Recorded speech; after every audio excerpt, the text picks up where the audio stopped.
The power of plants. The region known as America's breadbasket used to be dominated by native prairie. Those prairies, with their deep-rooted native grasses and forbs, helped build rich soils, promoted infiltration of rainwater into the soil to help plants grow and recharge groundwater, and provided a diverse habitat for beneficial pollinators and wildlife.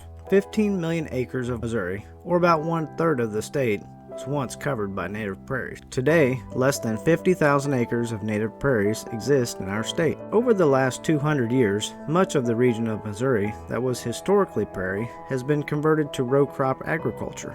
Where diverse, perennial prairie plants once existed, the landscape is now dominated by monoculture annual crop fields, typically either soybeans or corn. Planted in late spring and harvested in the fall, cash crops such as corn and soybeans provide only seasonal plant cover on the landscape. In addition, their roots run less deep than perennial species. The seasonal ground cover, shallow roots, and tillage practices associated with planting of monoculture cash crops have altered the transport of both water and sediment in our watersheds over time by causing increased soil erosion, reducing infiltration of water into the ground, and leading to greater runoff of water downstream. In addition, the quality and quantity of habitat for pollinators, such as birds, bees, and butterflies, and other wildlife, has diminished greatly with the loss of diversity of plant species.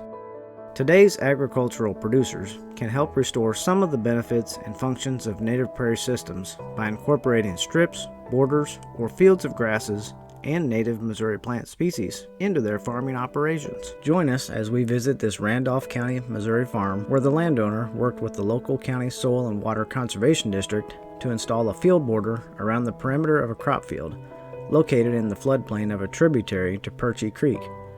In 2022, staff from the Randolph County Soil and Water Conservation District helped design a plan for planting a 30-foot field border. John Kirchhoff, longtime Soil and Water Conservation District employee in Randolph County, explains this field border practice.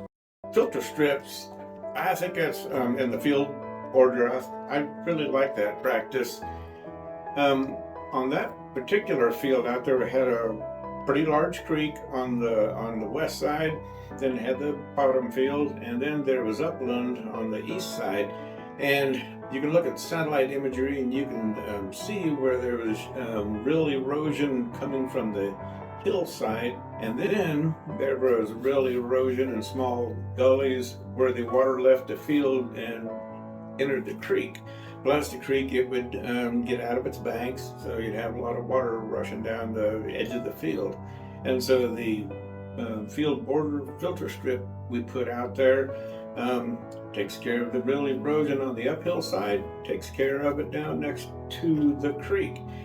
Field borders help slow water runoff and reduce the amount of runoff leaving row crop fields, improve water infiltration and filter pollutants from runoff, and also provide benefits for wildlife. This field border consists of a 3-species plant mix, including brome, red clover, and orchard grass. While these species are not native to Missouri, these perennial plants do provide some similar functions of native grasslands that once existed in Missouri. At this farm, the landowner cuts the field border seasonally to utilize as hay for cattle. Hay that they harvest off that area will definitely be high quality, much better than the common tall fescue. Pollinator species such as milkweed are found in the adjacent field that is enrolled in the Conservation Reserve program. The forages we planted out there are really good for quail and rabbits and stuff, so there's wildlife benefits, help wildlife, help the cattle, and stop erosion. So it's kind of a win-win situation for everyone involved.